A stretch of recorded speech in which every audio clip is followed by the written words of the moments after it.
बिस्मिल्लाहिर्रहमानिर्रहीम। अस्सलाम वालेकुम dear students. Class 6 unit 12 properties of light के मिरर्स के बारे में पढ़ेंगे। मिरर्स यानी आईने क्या होते हैं और इसमें किस तरह हम चीज़ों का अक्स देखते हैं। Image form by spherical mirrors, करवी या खमदार आइनों से बनने वाले अक्स के अंदर कौन कौन सी खसूसियात हैं। To study image form by spherical mirrors it is necessary to know about this mirrors. अगर हम खमदार या करवी आइनों से बनने वाले अक्स के बारे में पढ़ना चाहते हैं तो ये ज़रूरी है कि हम पहले इन आइनों के बारे में पढ़ें। Mid point of spherical mirror is called pole. किसी भी खमदार या करवी आईने का जो दरमियानी हिस्सा है उसका जो मिड पॉइंट है ये पोल कहलाता है, जिसे पी से जाहिर किया जाता है। Centre of curvature is a point in the centre of mirror which passes through the curve of the mirror. Centre of curvature जिसे सी से जाहिर करते हैं ये वो जगह है जो कि किसी भी आईने के दरमियानी हिस्से से गुजरता है। जो इसका खम है, इस खम के दरमियान से गुजरने वाले हिस्से को सेंटर ऑफ कर्वेचर कहते हैं। The distance between the pole and the centre of curvature is called the radius of curvature. वो फासला जो किसी भी आईने के पोल और सेंटर ऑफ कर्वेचर के दरमियान है ये इस आईने का रेडियस कहलाता है, रेडियस ऑफ कर्वेचर कहलाता है। इसको आर से जाहिर करते हैं। An imaginary line that passes through the center of curvature is called the principal axis। खुद से सोची हुई लाइन जो कि आईने से गुजरती है या सेंटर ऑफ कर्वेचर से गुजरती है, इस लाइन को प्रिंसिपल एक्सिस का नाम दिया जाता है। The point at which light rays parallel to the principal axis converge is called the focus. जब भी किसी जिस्म से रोशनी की शुआ पड़कर आईने पर आती है तो इस आईने से रिफ्लेक्ट होकर या रिफ्रैक्ट होकर दूसरी तरफ गुजरती है, और जिस जगह पर जाकर ये रोशनी की शुआ प्रिंसिपल ऑफ एक्सिस के बिल्कुल पैरेलल हो जाती है, बराबर हो जाती है, इस पॉइंट को हम फोकस कहते हैं। फोकस कौन सी जगह है? वो जगह जहाँ पर रोशनी की आने वाली शुआ प्रिंसिपल ऑफ एक्सिस के बिल्कुल पैरेलल हो जाए, मुसावी हो जाए, बराबर हो जाए। Convex mirror always produce virtual and enlarged image. Convex mirror गैर हकीकी और बड़े अक्स पैदा करते हैं। The position of object has no effect on the formation and size of the image. Convex mirror के अंदर बनने वाले अक्स के साइज़ और उसकी शक्ल यानी फॉर्मेशन के ऊपर इस चीज़ से कोई फ़र्क नहीं पड़ता कि हकीकी जिस्म आईने से कितना दूर है। कन्वेक्स मिरर के अंदर जिस जिस्म का, जिस भी बॉडी का अक्स बन रहा है उस बॉडी की पोजीशन से इस अक्स पर कोई इफेक्ट नहीं होता।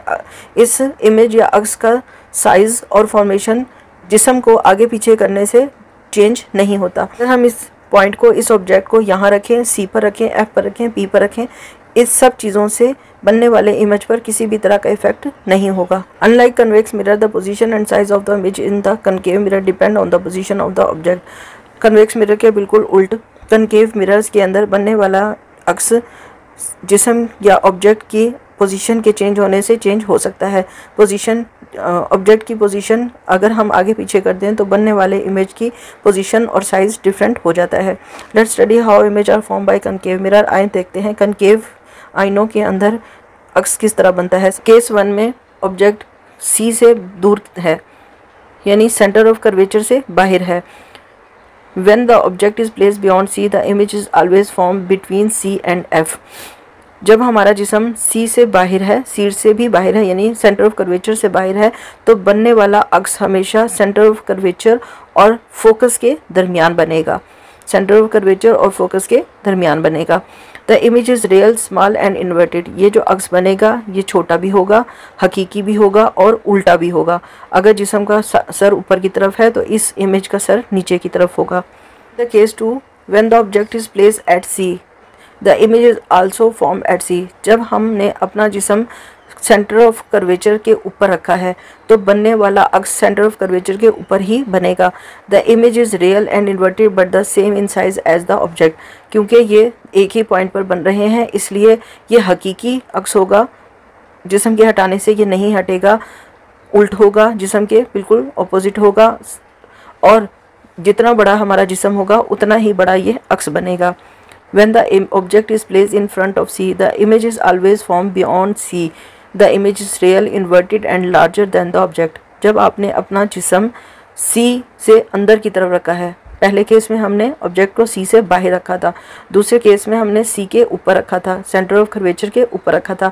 अब तीसरे केस में हम सेंटर ऑफ कर्वेचर से अंदर की तरफ रख रहे हैं, सेंटर ऑफ कर्वेचर और फोकस के दरमियान हम ऑब्जेक्ट को रख रहे हैं, तो हमारा जो इमेज है वो सेंटर ऑफ कर्वेचर से बाहर जाके बनेगा। ये इमेज भी हकीकी होगा, उल्ट होगा और साइज में जिस्म से बड़ा होगा। चौथे केस में when the object is placed in front of f the image is always formed at the other side of the mirror। अगर हमने अपने जिस्म को फोकस के अंदर रख लिया है, यानी फोकस से भी आगे जाकर इसको रखा है, तो हमारा जो इमेज है वो अब आईने से पिछली तरफ बनेगा। पहले तीनों केसेस में आईने के सामने बन रहा है, आईने के अंदर की तरफ बन रहा है, लेकिन जो चौथा केस है जिसमें हमने अपने जिस्म को फोकस से भी अंदर की तरफ कर दिया है, आईने और फोकस के दरमियान रख दिया है, तो हमारा जो इमेज है वो अब आईने से पीछे जाकर बन रहा है। The image virtual upright and larger than the object. ये जो चौथे केस में हमारे पास इमेज बन रहा है ये रियल वर्चुअल है, हकीकी नहीं है, गैर हकीकी है, और जिस रुख में जिस्म है उसी रुख में अक्स है, और ये अक्स हकीकी जिस्म से साइज में बहुत बड़ा भी है। इसका मतलब है कनकेव मिरर्स में ऑब्जेक्ट की पोजीशन की वजह से इमेज की पोजीशन और साइज डिफरेंट हो सकती है। पहले केस में हमने ऑब्जेक्ट को सी से बाहर रखा तो इमेज सी के अंदर बना। दूसरे केस में हमने ऑब्जेक्ट को सी के ऊपर रखा तो इमेज भी सी के ऊपर ही बना, दोनों साइज में बराबर थे। तीसरे केस में हमने इमेज को सी और एफ के दरमियान रखा तो इमेज सी से बाहर जाके बना, साइज में बड़ा था ऑब्जेक्ट से। चौथे केस में हमने ऑब्जेक्ट को एफ और पी के दरमियान रखा तो हमारा इमेज आईने की पिछली तरफ जाके बना, यानी जो कि साइज में बड़ा भी था, वर्चुअल था और सीधा था। तमाम चैप्टर्स की कंप्लीट सॉल्व एक्टिविटीज़ और एक्सरसाइजेस के लिए वेबसाइट www.abdirinfo.com पर विज़िट करें। किसी भी क्लास के साइंस या बायोलॉजी के लेक्चर्स हासिल करने के लिए चैनल को सब्सक्राइब करें और कमेंट बॉक्स में डिमांड लिखकर मैसेज करें।